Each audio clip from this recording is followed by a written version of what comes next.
বয়স দয়াল কত জানি না, কিন্তু আপনাকে দেখলে এখনো মনে হয় আপনার বয়স 16 বছর। এই যে আপনি যে রূপটাকে ধরে রেখেছেন, এই মন্ত্রটা কি? আমার মানব দেহের ভিতরে রয়েছে খফি, রয়েছে শির, রয়েছে রূহ, রয়েছে কাল, রয়েছে জলি। এটা আমার মানব দেহের ভিতরে রয়েছে না? এখন আমার ডান বাম উপর নিচ, কি ডান বাম উপর নিচ, তাহলে এই যে আমার 4টা জায়গা, এখানেই কিন্তু আমি সীমাবদ্ধ রয়েছি। আপনারা খেয়াল করে দেখেন, আমার যিনি দয়াল গুরু অত্যন্ত চমৎকার করে আমার যে কথা ছিল, ভিয়ালাটা কমাই দেন ভাই, নয়েজ করে। 4 তরিকার 4টি কাবা কোন কোন খানদায় রয়, কোন তরিকার কোন কালেমা কোন কোন খানদায় রয়, কালেমার নকশা কি, কালেমা কি, কালেমার ফানা কি, বাঁকা কি, আমি কিন্তু এটা জিজ্ঞেস করি নাই। আমি জিজ্ঞেস করেছি 4 কালেমার 4 তরিকার 4টি কাবা কোন কোন খানদায় রয়, সেই খানদাটা কি, কোন কোন খানদার মধ্যে কালেমা নিযুক্ত আছে, কোন তরিকার রোজা নামাজ কালেমার হজ যাকাত, কোন তরিকার কেমন নামাজ, কোন তরিকার কোন বর্জক হয়। আমার দয়াল বলেছেন, চন্দ্রারে আজকে রাত্রের জন্য আমি তোমার গুরু, আমি তোমাকে যা দেব তুমি ওটাই ঠিক মনে করে নিবে। আপনি যদি নাও দেন দয়াল, তারপর আমি ঠিকই মনে করে নেব, কারণ আমি তো শিষ্য, আমি কোনো বিচারক না। বিচারক হচ্ছে শ্রোতা যারা, তারা। আমার কি বিচার করার সাধ্য আছে বাবা? আজকে রাত্রের জন্য আমি বিচার করতে পারবো? পারবো না। বিচার করবেন আপনারা। আমি শুধু দয়ালের কাছে চাইবো, দয়াল আমাকে সঠিক দিলেও সঠিক, যদি আমাকে একটা কলা গাছ দেখিয়ে বলে চন্দ্রা এটা তাল গাছ, আমি ওইটাই বিশ্বাস করে নেব। এটা আমার বিশ্বাস আমার গুরু প্রতি আছে, ইনশাল্লাহ থাকবে। বলে আমাকে অনেক প্রশ্ন করেছে, না আমি অত প্রশ্ন আপনাকে করি নাই, যেগুলো আমাদের মানব সমাজের জন্য দরকার সেখান থেকে আমি কয়েকটি কথা, মূল কয়েকটি কথা আপনার কাছে আমি রেখেছিলাম। আমরা তো সবাই কালেমা পড়ে, এত কথা বললে তো হবে না ভাই, এত কথা কেন? আমরা তো সবাই কালেমা পড়েই মুরিদ হই, মুসলমান হই। তাহলে এই কালেমা লা ইলাহা ইল্লাল্লাহ মুহাম্মদ রাসূলুল্লাহ আল কোরআনের মধ্যে কোন সূরায় কত আয়াতে আছে এই কালেমা? কথাটা ছিল আমার এইখানে, যে কোরআনে কোন সূরায় কত আয়াতে আছে লা ইলাহা ইল্লাল্লাহ মুহাম্মদ রাসূলুল্লাহ। কোরআনে যদি না থেকে থাকে তাহলে কেন আমরা এই কালেমা দিয়েই মুরিদ আমাদের হইতে হয়? বিষয়টা আমার এখানে ছিল। তো আমার যিনি দয়াল তিনি আমাদেরকে সুন্দরভাবে বুঝাইলেন। বলে একটু আজিজি মিনতি থাকতে হবে তো দয়াল, আমি তো শিষ্য, আজিজি মিনতি কিভাবে? আমি শিষ্য বিধায় তো আপনার কাছে এসেছি, এক একটা কিছু জানতে চাই। আমি যদি সবকিছু বুঝতাম, সবকিছু, একটা শিশু বাচ্চা দেখবেন যখন তার বয়স 4 বছর বা 3 বছর হয়, একটা কলম যদি দেখে ও বাবা মায়ের কাছে নিয়ে জিজ্ঞেস করে, বাবা মা এটা কি? তখন বাবা কি বলে, বাবা এটা হচ্ছে কলম। এই পর্যন্ত এই প্রশ্ন কিন্তু শেষ না। বাবা এটা দিয়ে কি করে? বাবা এটা দিয়ে লেখে। বাবা লেখা কি করে? বাবা লেখা জ্ঞান অর্জন করতে হয়। এমনি ভাবে পোলাপানে প্রশ্ন করে না? তো আমি তো শিষ্য বাজান, আমি যদি না আকাঙ্ক্ষা করি আপনি পূর্ণ করবেন কিভাবে? আমার আকাঙ্ক্ষা থাকতে হবে, আপনার পূর্ণতা থাকতে হবে। আমার আকাঙ্ক্ষা না থাকলে তো আপনি পূর্ণ করতে পারবেন না। আজকে সমস্ত লোক এখানে যারা গান শুনতেছে সে সবাই, কিছু কিছু পীর মাশাইখরা বাদে সবাই শিষ্য, আপনি একা গুরু। সবার মনের বাসনা পূর্ণ করা আজকে আপনার দায়িত্ব। আমার গুরু আমাকে প্রশ্ন করছে, আমি পোলাপান মানুষ, আমি কি জানি। শিষ্য যে সে তো এমনিতেই অবুঝ, যে কিছু জানে না, যে কিছু বুঝে না। আমার দয়াল বলে, সৃষ্টিতে আগের জন্মে তোমাকে 4 বার কালাম দিয়েছি, সেই 4 বার কালাম দেখি তোমার মনে আছে কিনা। আপনাদের কাছে একটা বিচার, আসতে বাজান, সৃষ্টিতে পূর্ব জন্মে স্রষ্টা আমার মাওলা আমাদের কি কালাম দিয়েছিল, এটা যদি আমাদের মনে থাকতো তাহলে আমাদের কি এক্সকে কুদ্দুসানদের দরবারে যাইতে হইতো? যদি ওই স্রষ্টার কথা আমাদের মনেই থাকতো তাহলে কি আমরা বৈরাবার দরবারে যাওয়া আশা করতাম? আমাদের মনে নাই দেখে তো আমরা দরবারে যাওয়া আশা করি ভাই। তাহলে দয়াল যে জিজ্ঞেস করলো যে পূর্বের জন্মে কি ছিল, এটা যদি জানতাম আমি তো পিসাবি হইতাম। এটা তো আমি জানি না, এটা জানি না দেখেই তো গুরুর কাছে গিয়েছি। গুরুর কাছে জানবো যে পূর্ণ জন্মে কোন পাপ আমার ছিল যার কারণে আমি হয়েছি শিষ্য। পূর্ণ জন্মে আপনার কি এমন গুণ ছিল যে গুণের কারণে আপনি হয়েছেন গুরু? কি বাবা, এটা আমার কথা না যে আমার পাপ ছিল কোথায়, যে পাপের কারণে আমি হইলাম শিষ্য, আমি কেন গুরু হয়ে জন্ম নিলাম না। আমার দয়াল আমার কাছে এই কথা জানতে চেয়েছে যে পূর্বে জন্মে তোমাকে 4 বার কালাম দিয়েছি, তোমার মনে আছে কিনা? কিছুই মনে নাই দয়াল, এক কথায় কিছু মনে নেই। যদি মনে থাকতো তাহলে গুরু দরবারে যাইতাম না। তবে হ্যাঁ, সাধুজনদের মুখে শুনেছি যে পূর্বে জন্মে কালাম দিয়েছিল,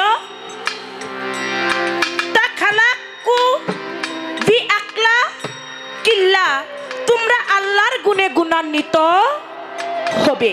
হে আমার বান্দা, তোমরা আল্লাহর গুণে গুণান্বিত হবে, তোমরা আল্লাহর আকলাকিত হবে। এখন আল্লাহর আকলাক কি এটা তো আমরা জানি না, আল্লাহর গুণ কি এটা দয়াল আমি বুঝি না। আল্লাহর গুণে গুণান্বিত হওয়া কোনো সহজ বিষয় না।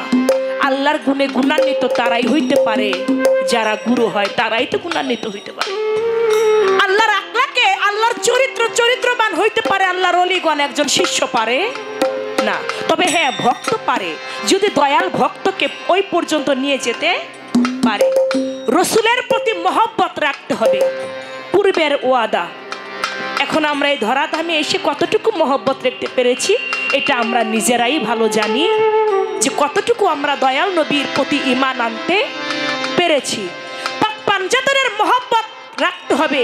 এই যে 4টি সবক, 4টি বিষয় মাওলা আমাদেরকে দিয়ে এই ধরাধামে পাঠিয়েছে, আমরা কে কতটুকু পালন করতে পেরেছি সেটা আমরা নিজেরাই জানি, আর জানে গুরু।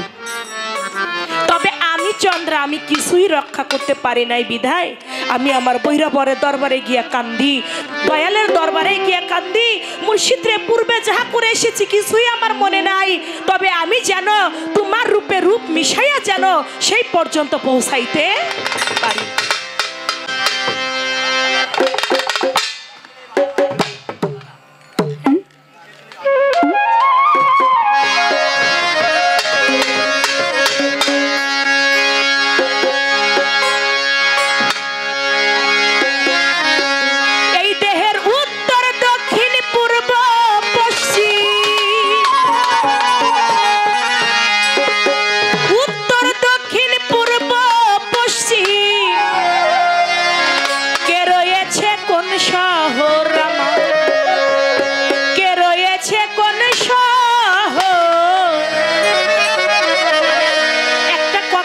কিন্তু তুমি তোমার মুর্শিদকে কোন আসনে বসিয়েছো?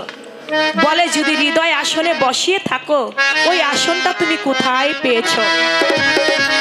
কুলবিন মমিনিন আরশে তালা মুন, মমিন বান্দার কালবি হলো আল্লাহর আরশ সিংহাসন, আর ওই আল্লাহর সিংহাসনটা এই বান্দার কালবের মধ্যেই আমি পেয়েছি।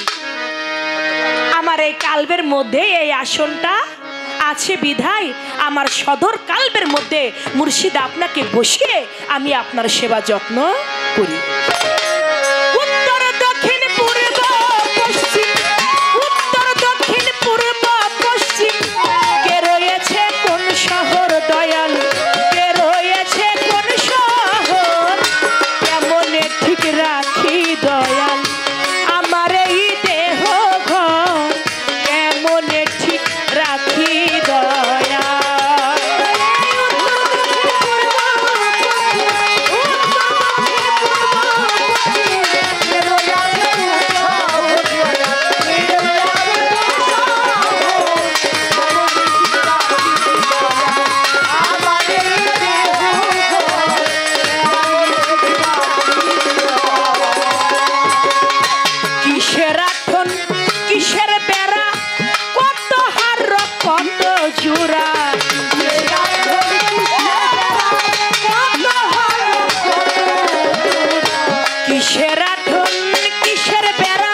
বেশি না, কিন্তু লক্ষ্য করে শুনতে হবে।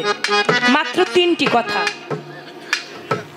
আমরা বাহ্যিক জগতের উত্তর কোনটা, দক্ষিণ কোনটা, পূর্ব কোনটা, পশ্চিম কোনটা, এটা কিন্তু আমরা সবাই চিনি, জানি।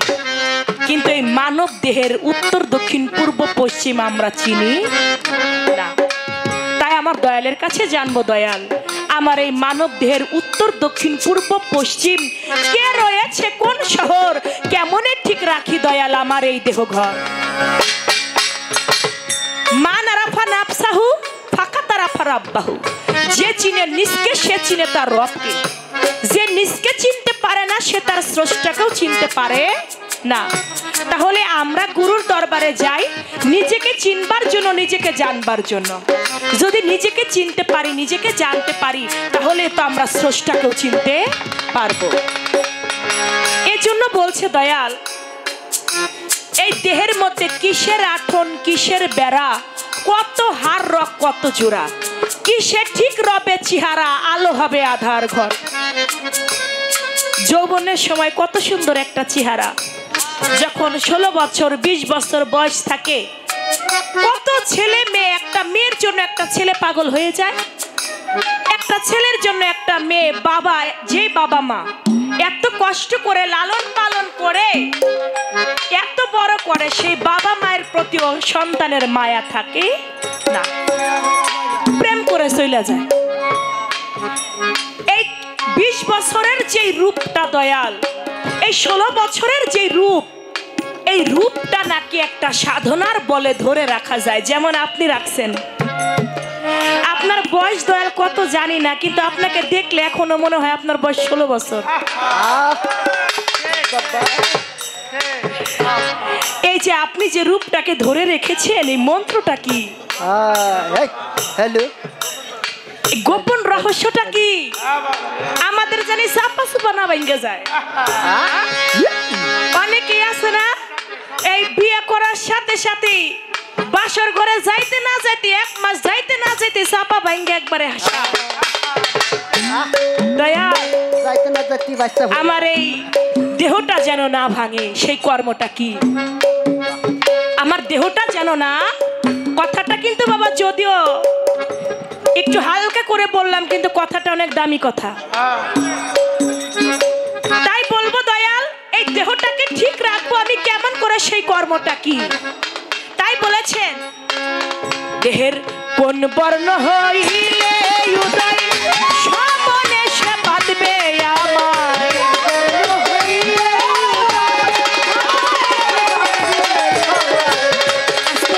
বলছে পূর্ব, পশ্চিম, উত্তর, দক্ষিণে কে কোন ভাবে আছে দয়াল, আপনি আমাকে বলেন। আমি যদি এত কিছুই জানতাম, বুঝতাম, তাহলে আপনার কাছে আমি কেন আসছি? আমার এগুলো কিছু মনে নাই, আমি বুঝছি ব্যাপারটা, ঠিক আছে, মনে নাই। আত্মসমর্পণ করলে, গুরুকে মানলে, তার মাধ্যমেই সেই অজানা কথাগুলো, ভুলে যাওয়া কথাগুলো মনে পড়ার সম্ভাবনা থাকে। কি থাকে না? তার আগে কি করতে হবে? হিংসা, নিন্দা, অহংকারকে বলি দিতে হবে, নাকি? হিংসা, নিন্দা, অহংকারকে যতক্ষণ পর্যন্ত বলি না দেওয়া হয়, ততক্ষণ পর্যন্ত মুর্শিদের সেই এলমে লধুন কখনো তার হাসিল হবে না।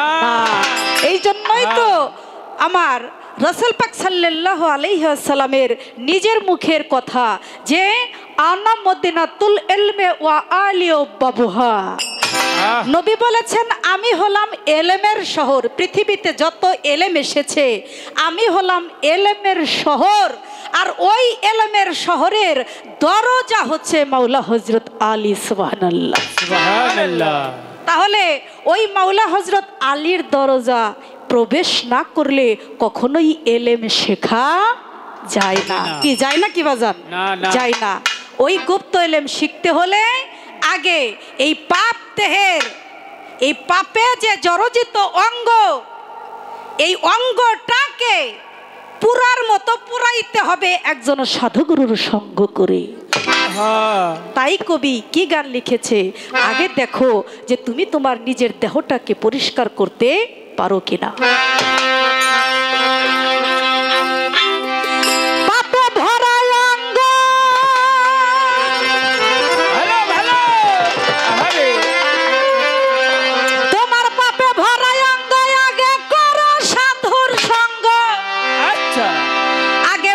ভিতরটা তুমি করো পরিষ্কার।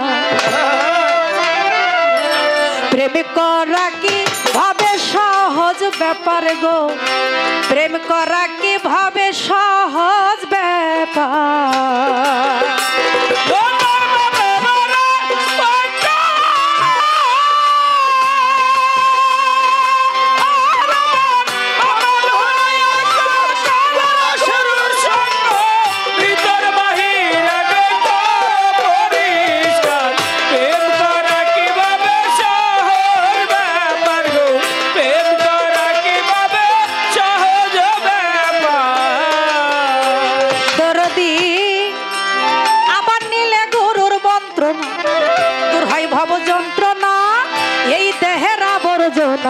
রবে না রে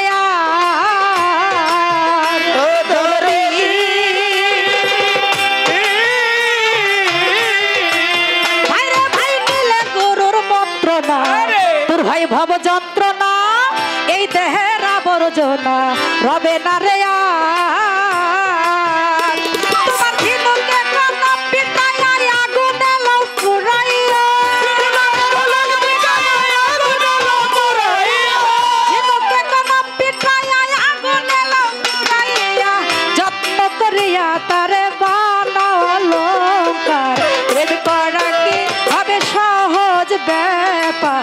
প্রেম করা কি ভাবে সহজ ব্যাপার।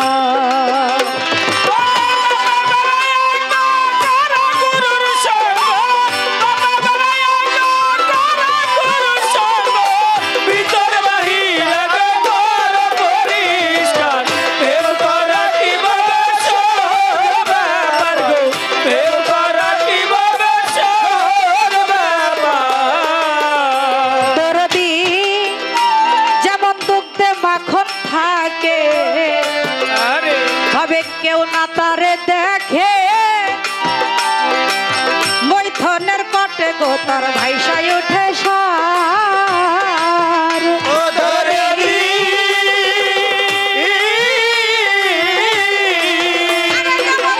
মাখন থাকে কেউ না তারে দেখে মৈথনের কটে গো তার ভাইসাই উঠে সার।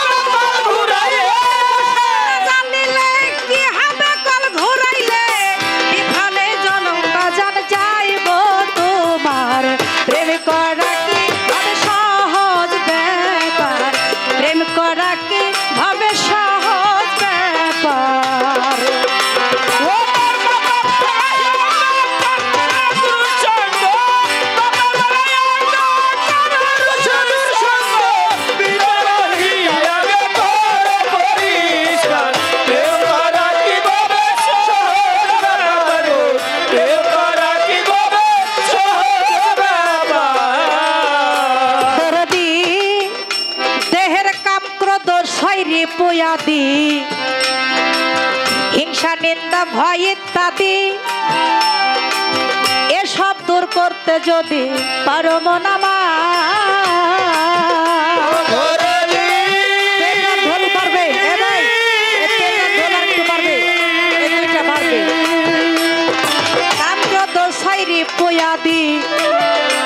তোমার হিংসা নিন্দা ভয় ইত্যাদি করতে যদি পারো মন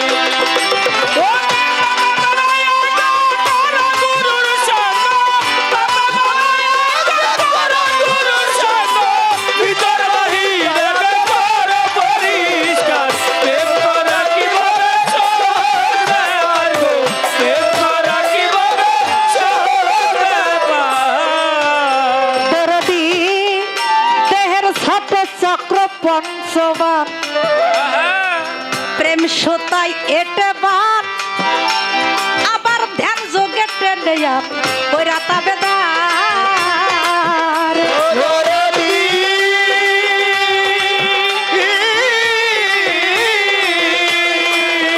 আমার ছোট চক্র পঞ্চবান তোমার প্রেম সোতাই এটে বান আবার ধ্যান যোগে টেনে কইরা তাবেদার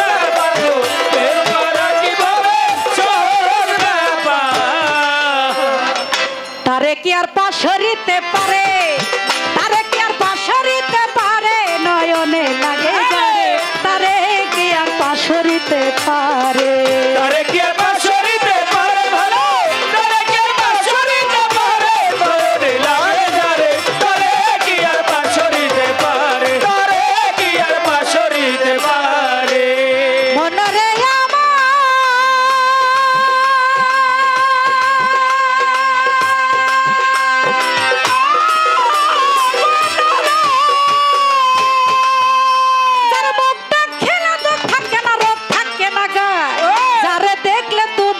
সব ভুল করিয়া যায় যার মুখ দেখিলে দুঃখ থাকে না রূপ থাকে না গায় আর যার দুনিয়ার সব ভুল করিয়া যায় এমন একজন দয়াল মুর্শিদ পাইলে সংসারে এমন একজন কামেল মুর্শিদ পাইলে সংসারে এমন একজন কামেল গুরু পাইলে সংসারে আরে এমন একজন বুরহান তুচ্ছা পাইলে সংসারে আরে এমন একজন বুরহান শাহ পাইলে সংসারে আরে এমন একজন কুতুব চাঁদরে পাইলে সংসারে আরে এমন একজন শাহালি রে পাইলে সংসারে আরে এমন একজন শাহজালাল পাইলে সংসারে আরে এমন একজন শাহপরাণ পাইলে সংসারে আরে এমন একজন ভবা পাগলা পাইলে সংসারে আরে এমন একজন তরুণ সাধু পাইলে সংসারে আরে এমন একজন রশিদ বাবা পাইলে সংসারে আরে এমন একজন হায়দার চাঁদ পাইলে সংসারে এমন একজন কামেল মুর্শিদ পাইলে সংসারে আরে পাইলে সংসারে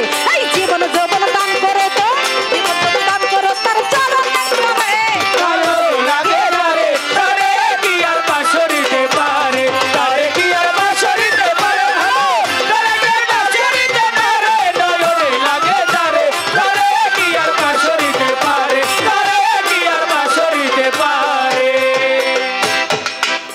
এমন একজন ভাবের মানুষ যদি সংসারে পাওয়া যায় তারে কখনো পাশরানো যায় না বাবা। এখন যে কথাটা আমাকে বলেছে যে আমার দেহের ভিতরে আমার পূর্ব পশ্চিম উত্তর দক্ষিণ দয়াল কে কোথায় কোন অবস্থায় আছে, তাহলে আমার মানব দেহের ভিতরে যদি আমি বিচার করি, আমার মানব দেহের ভিতরে রয়েছে খফি, রয়েছে সির, রয়েছে রূহ, রয়েছে কাল, রয়েছে জলি। এটা আমার মানব দেহের ভিতরে রয়েছে না। এখন আমার ডান বাম উপর নিচ, কি ডান বাম উপর নিচ, তাহলে এই যে আমার চারটা জায়গা, এখানেই কিন্তু আমি সীমাবদ্ধ রয়েছি। আপনারা খেয়াল করে দেখেন, আল্লাহ তাআলা তার মারফতের সেই তাজ্জিলি বিষয়, গুপ্ত বিষয় যখন উনি ইলকা করার চেষ্টা করলেন, তখন আমার আল্লাহ তিনি রহমতের একটা নজর নিক্ষেপ করলেন। রহমতের নজরটা যখন নিক্ষেপ করলেন, সেই রহমতের নজরটা নিক্ষেপ করেছিলেন হযরত মুহাম্মদ সাল্লাল্লাহু আলাইহি ওয়াসাল্লামের ডান পাশে। সেখানে যখন নিক্ষেপ করেছিলেন, সেখান থেকে মেয়ে জাতির রূপ সৃষ্টি হয়ে যায়। সুবহানাল্লাহ। সেই রূপে কে আছেন? সেই মেয়ে রূপে আছেন আমার মা ফাতেমা, খাতুনে জান্নাত মা ফাতেমা। কি উনি যখন ওনার গুপ্ত সেই এলেম আবার ইলকা করার জন্য উনি প্রস্তুত ছিলেন, তখন উনি আমার মুহাম্মদের বাম পাশে উনি তার রহমতের নজর নিক্ষেপ করলেন। সেই নিক্ষেপে একজন পুরুষ জাতি সৃষ্টি হয়ে যায়, যার নাম আমরা সবাইকে তাকে চিনি, তিনি হলেন মাওলা হযরত আলী। তাহলে মাওলা হযরত আলী, মা ফাতেমা, এ দুজন ডান বামে এই আমার আল্লাহ তাআলার রহমতের দৃষ্টি নিক্ষেপ করার পর সৃষ্টি হয়ে গেল। এবার উনি যখন তৃতীয়বার আবার নজর নিক্ষেপ করলেন, সেখান থেকে কিন্তু সৃষ্টি হয়েছে আরো দুজন, একজন ইমাম হাসান, একজন হচ্ছে ইমাম হোসেন। কে? ইমাম হাসান, ইমাম হোসেন, মাওলা হযরত আলী, আমার মা ফাতেমা, এই চারজন ব্যক্তি। তাহলে এবার আসেন সেই দম্মকামে আমার নবী করিম সাল্লাল্লাহু আলাইহি ওয়াসাল্লাম, সুবহানাল্লাহ সুবহানাল্লাহ। আর খফিতে রয়েছে, ছিরে রয়েছে আলী মর্তজায়, রুহে রয়েছে মা ফাতেমা, কালবে রয়েছে হাসান, জলিতে রয়েছে হুসাইন। কি এরপর আর কোনো কথা আছে বাবা? পূর্ব পশ্চিম উত্তর দিক যেদিকেই আপনি তাকান না কেন, সেদিকেই আমার বন্ধু আছে নাকি? যেদিকেই তাকাবেন সেই দিকেই আমার বন্ধু আছে। তার আয়াতের মাধ্যমে আমার আল্লাহ তাআলা তা প্রমাণ করেছেন যে, হে বান্দারা, তোমরা পূর্ব পশ্চিম উত্তর দক্ষিণ যেদিকেই তাকাও না কেন, সর্বদিকেই আমার রূপ আছে। সুবহানাল্লাহ। তাহলে কোনো কিছুই কিন্তু আর বাকি নাই, সর্বদিকেই আছে। তবে পাক পাঞ্জাতনের মূল শিকড় হচ্ছে হযরত মুহাম্মদ সাল্লাল্লাহু আলাইহি ওয়াসাল্লাম। উনি হচ্ছে সর্বশ্রেষ্ঠ এবং উনি হচ্ছেন বেহেশত দুজকের বন্টনকারী। আর উনাকে ছাড়া কখনোই বেহেশত দুজকের ভিতরে কি হবে না হবে এটা কারো জানার মতো সাধ্য নাই। আর উনি হচ্ছে প্রথম, এবং ওনার মাধ্যমে এই যে বাকি চারজন, এই পাক পাঞ্জাতনের জিকির যার মানব দেহের ভিতরে হয় না, সে যে যত বড় তরিকাই করুক না কেন, ওই তরিকার কোনো মূল্য নাই।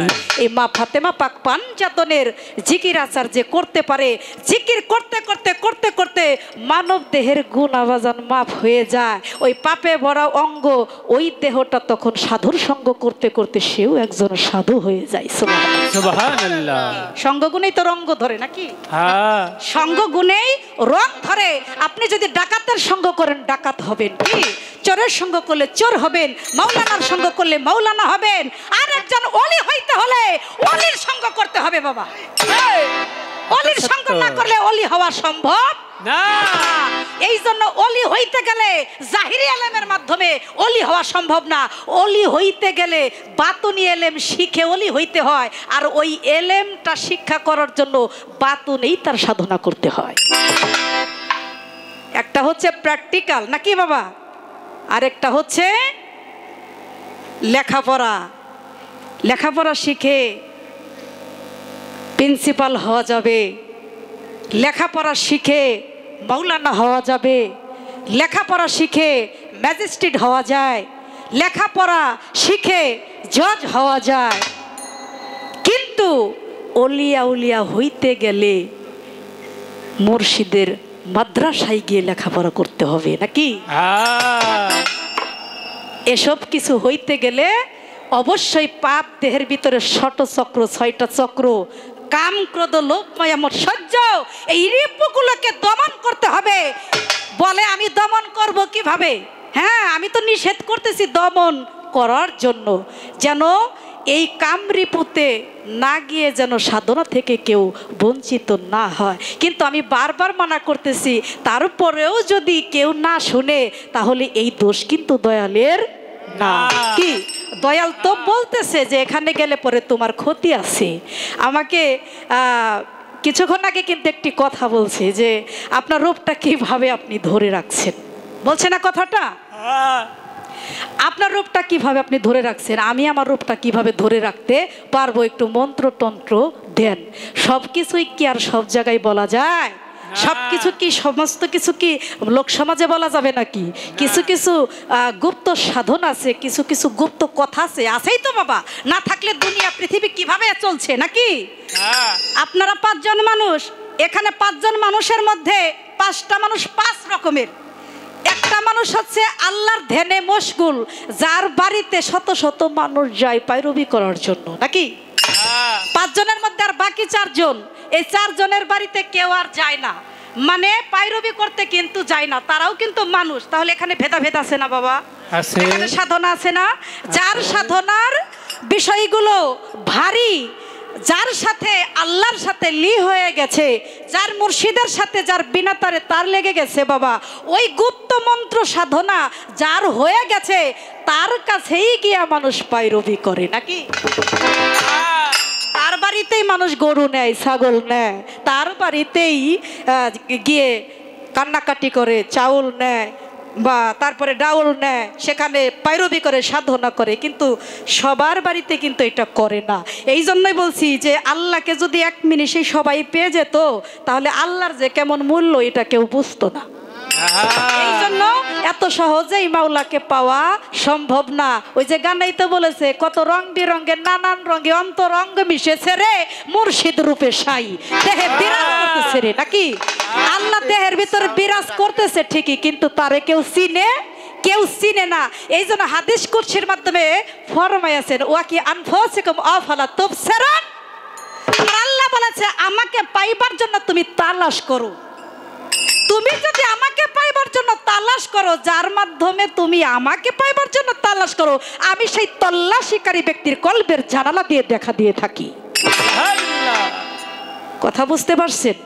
মানে আমি যদি আল্লাহকে পাওয়ার জন্য আমি তালাশ করি, তাহলে আমার আল্লাহ বলে যে আমার হয় আমি তার হয়ে যাই, যে আমার হয় আমি তার হয়ে যাই, যে আমারে চাই না আমি তারেও চাই না। আমাকে ডাকার মতো ডাকতে হবে, ভজার মতো ভজতে হবে। রূপ লাবণ্য মন্ত্রতন্ত্র এটা যার যার স্বভাবের জন্য নষ্ট হয়। কেউ যাই না সই না কোপ মারে, আর না যাই নেই কেউ কোপ মারে। ওই কোপ মারাটাই একটা বিষয়। এই রশিদ বাবার একটা গান ধরুন তো, এই গানটা আগে গায়ে লই। যে প্রশ্ন করছে আমারে যে রূপ কিভাবে ধরে রাখা যায়, রূপ ধরে রাখার কৌশল আছে।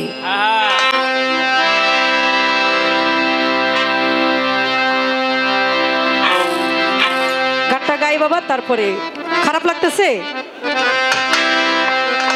আগে সাধুর কাছে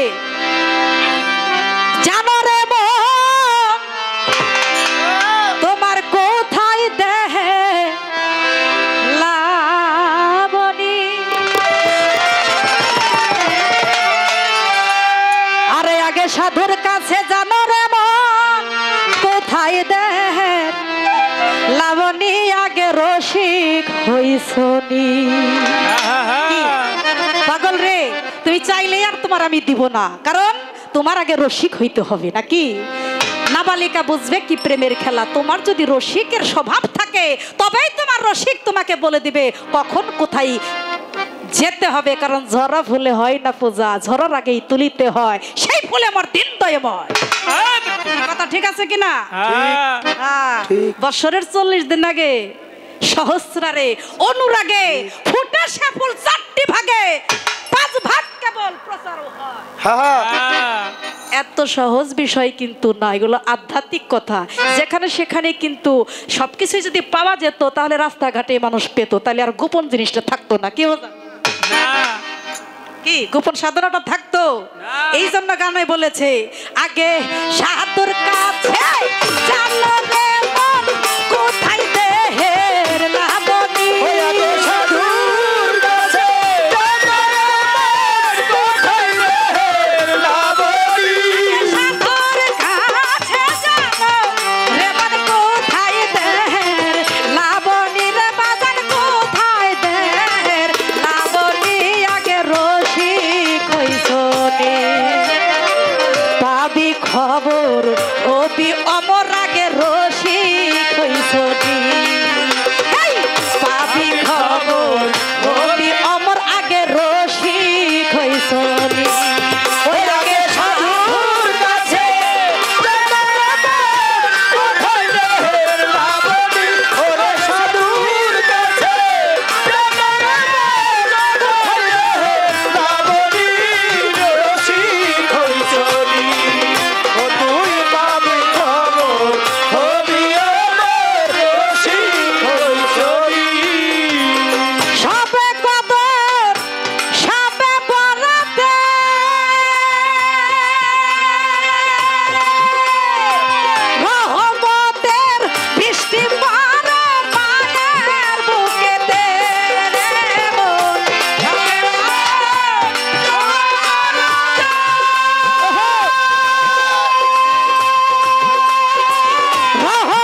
শিষ্য দেহের ভিতরে বর্ণ কখন ওঠে গানের মধ্যে কিন্তু বুঝে গেছেন। আমি কিন্তু সব কিছু এত ভেঙে বলতে পারবো না।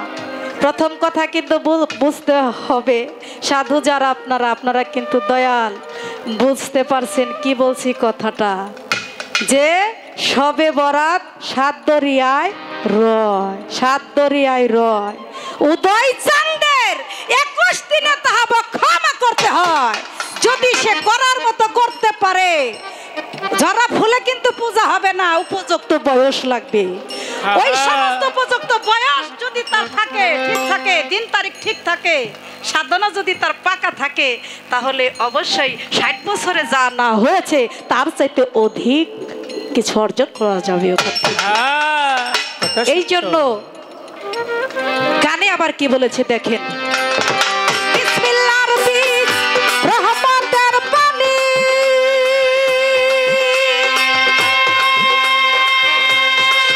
তোমার জননী রে দান করিয়া আগে ফেরত লইছনি রে মন, বিসমিল্লাহির রহমানির পানি,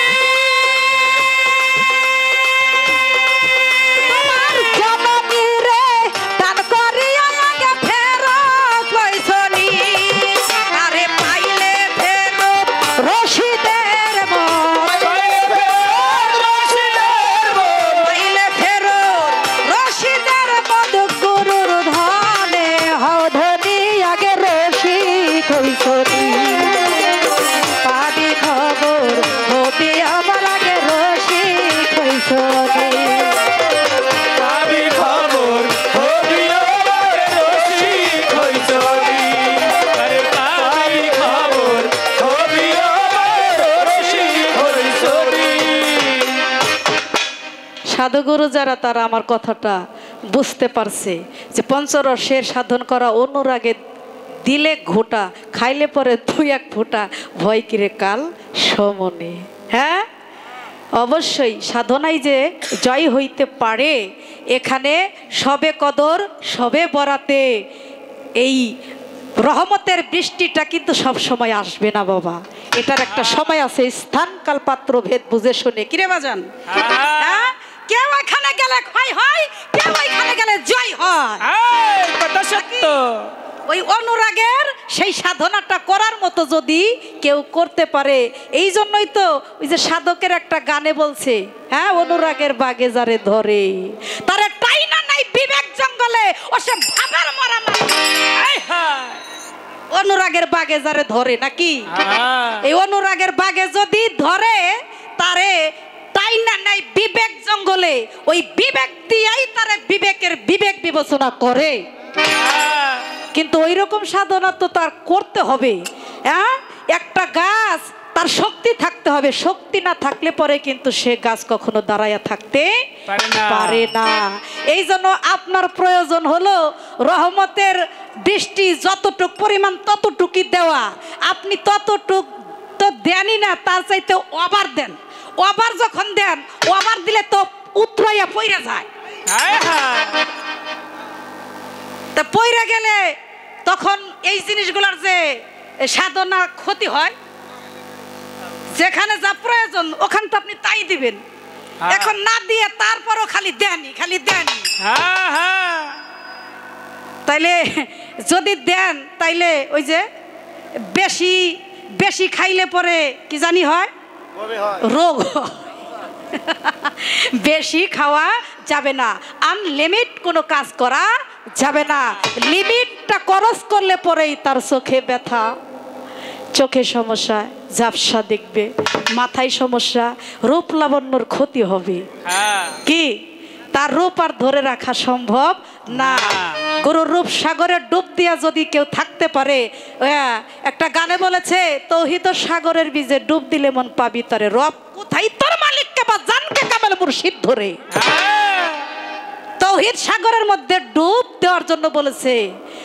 তৌহিদ সাগর হলো একটা গুরুর সাগর। ওই দরিয়ায় যদি কেউ নিরিখ ঠিক রেখে থাকতে পারে বাবা, গুরুর আদেশ যদি মাইনা চলতে পারে, আমার মনে হয় তার রব কোথায় আর সে কে, মালিককে, গুরুকে, নবীকে চিনার আর কোনো বাকি তার থাকবে না।